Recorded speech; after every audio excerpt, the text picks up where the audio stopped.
Okay, I'm out here today. I'm not just going to make another kukri video, but I thought to myself, there's a few things that have not been covered yet about kukris. I'm Jim Auld with Canoe Brand Forge, and I want to show you a couple things about kukris. Some things that you may not have known. I make a Sirupate style, or Sirupate, not exactly sure how they pronounce it, style of kukri.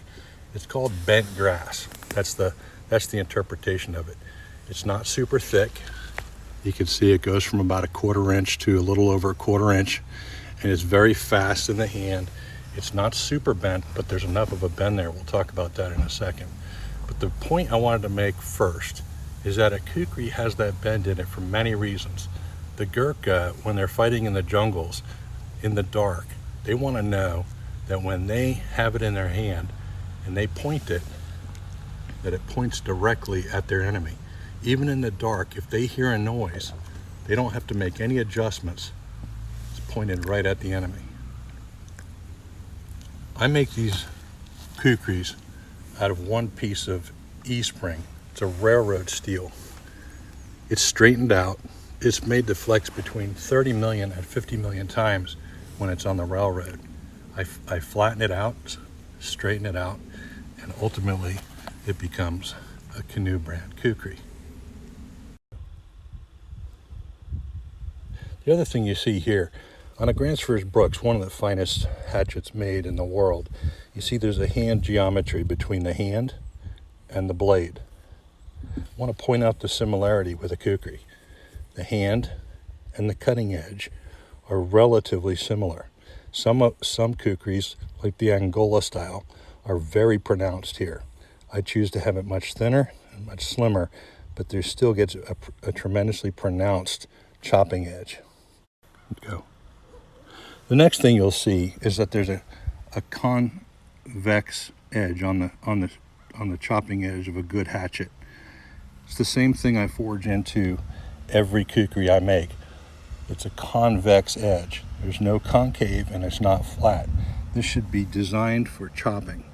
It's a very, very strong edge, and I polish it right to the edge. Everything is forged out to within a 1/16 inch of depth. So all I'm grinding out is the very edge. What that does is it creates one of the strongest edges imaginable.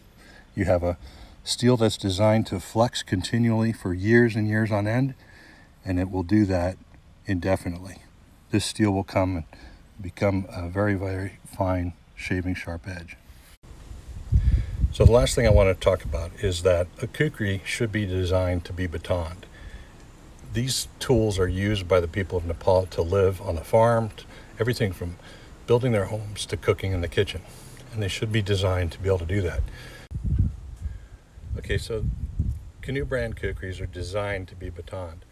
A lot of kukris are being made out there that are a lot like machetes today. They have this basic shape, but they have the thinness of a machete. They're not designed to be batoned. And a lot of times they fail because of that. What I want to point out here is that Canoe brand kukris, along with many fine kukri brands, are designed to be batoned. This is a tool that's designed to do anything you ask of it. I just want to share that without a chopping block, it's very easy to baton, even on the natural wood surface, even on the natural ground. That's a very safe process too. Keeps your hand out of the way continually. And it's very strong, very safe, and you don't have to, you definitely don't want to put your hand in the way. One last thing I want to talk about is if you do chop, I want to talk about never having your hand here and doing this. Many things can happen, especially when you're working hard and trying to get it done quick. What you want to do, you want to hold the block that you're chopping like this, with your hand far away. You can take this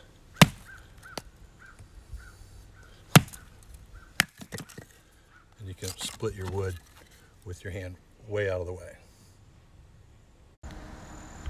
Okay, so a Sirupate kukri, again, is light enough to be packed nice and easy in your backpack, carried with you anywhere it goes. It shouldn't be any heavier than a hatchet, but you have a lot more edge and you have a point.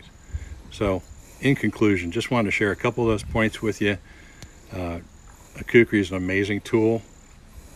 Keep in mind knife safety all the time, but this knife is made to take everything you can dish out.